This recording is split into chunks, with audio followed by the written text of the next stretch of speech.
Welcome back. I really hope you like my previous videos. अभी तो channel नया नया है, बहुत कुछ आना बाकी है, बट आज की video is about this very common hardware that you use in the modular cabinetry industry from a very long time. But बहुत कंफ्यूजन है इसके अराउंड। कंफ्यूजन तो है guys, we talking about the push to open mechanism. पहले समझते हैं कि है क्या, then we will understand its pros and cons. So push to open एक ऐसा हार्डवेयर है जिसकी मदद से आप कोई भी शटर या ड्रॉअर को बिना हैंडल यूज करे ओपन कर सकते हैं। While push to open can be used for both doors, shutters and drawers, in this video we are specifically talking about shutters. For drawers, I'll do a separate video. Guys, there are a lot of videos about push to open on the internet, but there is no one video that talks about the right kind of carcass or the right box on which the push to open should be fitted. So there are a total of two types of carcasses. Number one is an overlay.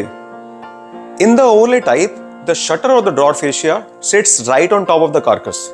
There is one more type in this, in which the top panel juts out a little bit and it sits right on top of the shutter or the drawer fascia.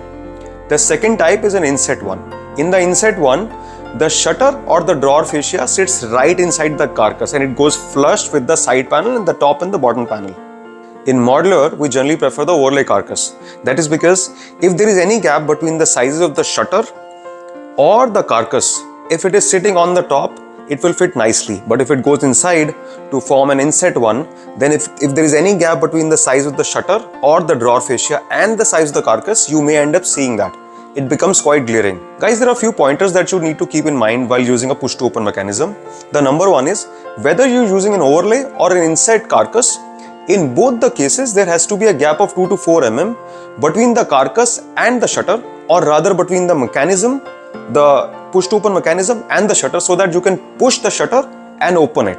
For it to go inside and retract, you need that 2 to 4 mm gap. Now this difference or this variance is from one brand to another. The other fact is that in many cases, we all have seen that the push to open ceases to work or it just breaks after a while. This could be because the shutter that you're using could be too big.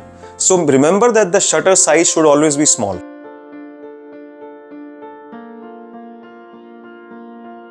Now let's take an example.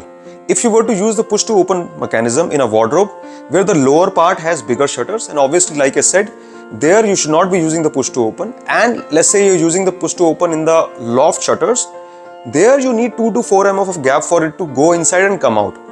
Now there is gap at the top and there is almost flush shutter to the carcass at the bottom. You would see that it is not in line, it is not flush. So make sure that when you're designing, it should all be in line.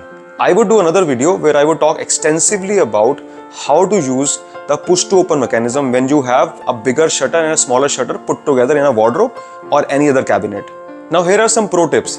Remember that you would need to have the 2 to 4 mm of a gap between the mechanism and the shutter. Use the push to open mechanism on smaller shutters. Use the type of mechanism that comes with a magnet. And the last pro tip is the mechanism that fits on the side panel by inserting a hole within that panel may not be the best idea, because after a while, if it ceases to work, it is almost impossible to take that piece out and find a replacement for it. Now here is a price comparison chart. It is sold by various brands, but the most famous ones are Ebco, Hettich, Hafele. There are some more premium brands like Salice and Blum. I'm also adding links to a few videos that have covered this topic in the past. Guys, I really hope that you liked this video. There is a lot of work that we're doing in the back end to make such videos. Please do like, share and subscribe.